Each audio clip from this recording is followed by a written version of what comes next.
Hello everyone. सध्या viral fever सगळीकडे चालू आहे.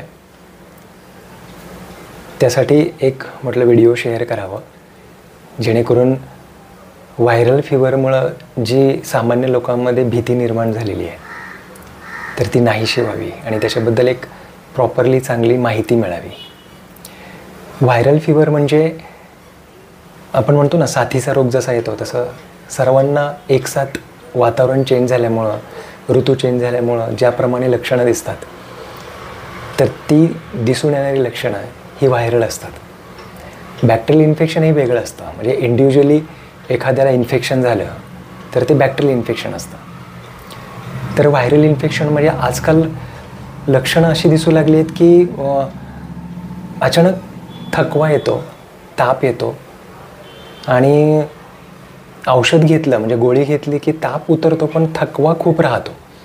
मग सांधे पकडतात, सांधे दुखतात, काही करूशी वाटत नाही, उठता बसता दुखतं, जिना वर खाली करता येत नाही, जेवण जात नाही, कधी कधी टेस्ट जाते.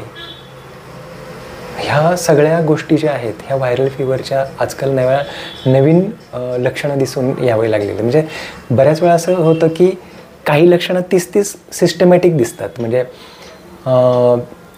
रेस्पिरेटरी म्हणजे श्वसन संस्थेला जर इन्फेक्शन झालं व्हायरल तर सर्दी, खोकला, डोकं दुखतं, ताप, कणकणी आल्यासारखी वाटते, कधी कधी जास्त लक्षणं दिसली तर दम लागतो, धाप लागते वगैरे वगैरे.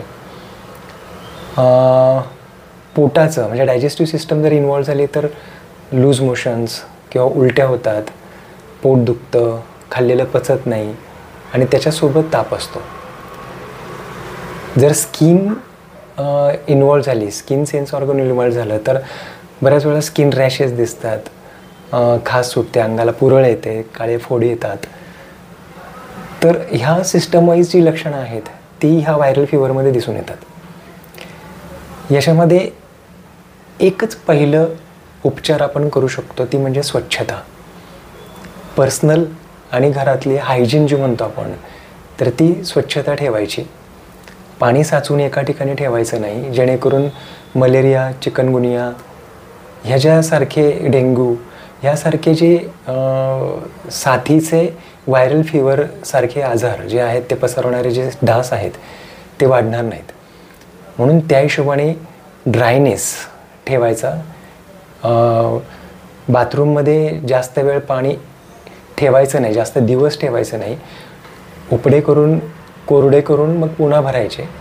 कुंडी असतात घरामध्ये, टेरेसवरती, बाल्कनीमध्ये, त्याच्यामध्ये पाणी साचवून राहील असं ठेवायचं नाही, असं बघायचं.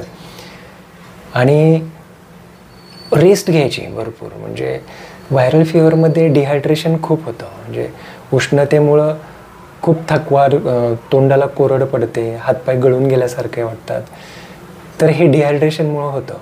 म्हणून जेवढं लिक्विड डाएट म्हणजे साधं पाणी, ज्यूस, लिंबू पाणी वगैरे, इतर बऱ्याचसे फ्रूट्स असतात, ज्युसी फ्रूट्स वगैरे, अशा बऱ्याचशा गोष्टी घेतल्या तर त्याच्यानंतर हे डिहायड्रेशन निघून जातं. आणि महत्त्वाचं म्हणजे फिजिकल वर्कआउट किंवा फिजिकल वर्क जास्त करायचं नाही. जेवढ्या तुम्ही हालचाली कराल तेवढं तुम्हाला थकवा, हातपाय दुखणं, स्नायू दुखणं यासारख्या गोष्टी दिसून येतात. आणि काही करावंसं वाटत नाही, झोप लागत नाही, दम लागतो, धाप लागते वगैरे, ह्या बऱ्याचशा गोष्टी अशा दिसून येतात. म्हणून हायड्रेटेड राहा, जास्तीत जास्त लिक्विड घ्या, रेस्ट करा. आणि सिम्प्टोमॅटिक्स म्हणजे काही लक्षणं दिसत असेल तर त्या लक्षणानुसार औषधं घ्या. बऱ्याच वेळा डॉक्टर लोक इथे स्टिरॉइड्स वापरतात. स्टिरॉइड्स ठीक आहे, म्हणजे इमर्जन्सी आणि लवकर सिम्प्टोमॅटिक रिलीफ होण्यासाठी, इन्फ्लेमेशन म्हणजे सूज कमी होण्यासाठी, दुखणं कमी होण्यासाठी स्टिरॉइड्स वापरतात. पण खूप वापरणं किंवा वारंवार वापरणं हे आपल्याला नको आहे. त्यामुळे जेवढी काळजी घेता येईल तेवढी स्वतःची आणि आजूबाजूच्या परिसराची घ्या. साधं दुखणं वाटलं किंवा ताप वाटला तर पॅरासिटामॉल आहेच कुठल्याही स्वरूपाची. आता सध्या 500 पूर्वीनं बरं वाटत होतं, आता 650 सुद्धा बरं वाटत नाही. म्हणजे 1000 मिलीग्रॅम म्हणजे 1 ग्रॅमची गोळी आजकाल घ्यावी लागते किंवा 500च्या 2 गोळ्या घ्याव्या लागतात, तेव्हा कुठं ताप आणि दुखणं थांबतं. म्हणून टॅबलेट्स आणि मेडिसिनचं पण रेझिस्टन्स आपल्याला यायला लागला आहे. त्यामुळं सिम्टोमॅटिक जर खास सुटत असेल तर त्यानुसार अँटी ॲलर्जिक काही मेडिसिन्स असतात. पोटाचे काही तक्रारी असतील तर त्यानुसार त्या हिशोबाने मेडिसिन्स घ्या, हलकं खा, डाएट खूप सांभाळणं महत्त्वाचं असतं. आणि ह्या सिम्टम्स ज्या आहेत, आता ह्याच्यामध्ये स्टेजेस असतात. म्हणजे इन्फेक्शन झालं, व्हायरल इन्फेक्शन, डास चावला किंवा इतर काही प्रमाणाने, तर सुरुवातीला काही दिवस तर सिम्टमलेसच असतं. म्हणजे आपल्याला कळत नाही की आपल्याला इन्फेक्शन झालेलं आहे. त्याच्यामुळं त्याच्यानंतर जे आहे ते हळूहळू कणकण वाटते आणि थकवा जाणवतो. आणि मग सडनली फीवर 103, 104 डिग्री सेंटीग्रेड वगैरे एवढा वाढतो. आणि नंतर मग काही टॅबलेट घेतली तर मग आपोआप कमी होतो. पण सिव्हिअर जॉईंट्स पेन होतात, कधी कधी सूजसुद्धा येताना दिसते. म्हणून त्या हिशोबाने आपल्याला काळजी घ्यावी लागेल. व्हायरल फीवर हा ॲटोमॅटिकली जातो. ह्या सिम्टोमॅटिक्सनं थोडंफार रिलीफ होतो. पण त्याचं इन्क्युबेशन पिरियड आणि पुढं एक्सटेन्शन पिरियड आपल्याला सांगता येत नाही. म्हणजे प्रत्येकाचा प्रकृती आहे त्याप्रमाणे काहींचं 2 दिवसात कवर होतं, काहींना 10-10, 15-15 दिवससुद्धा पूर्णतः रिकवर व्हायला लागतात.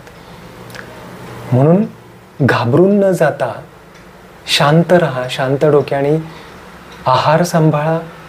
आणि काही वाटलंच इमर्जन्सी तर लवकरात लवकर आपल्या फॅमिली डॉक्टरांशी कन्सल्ट करून औषधोपचार करा.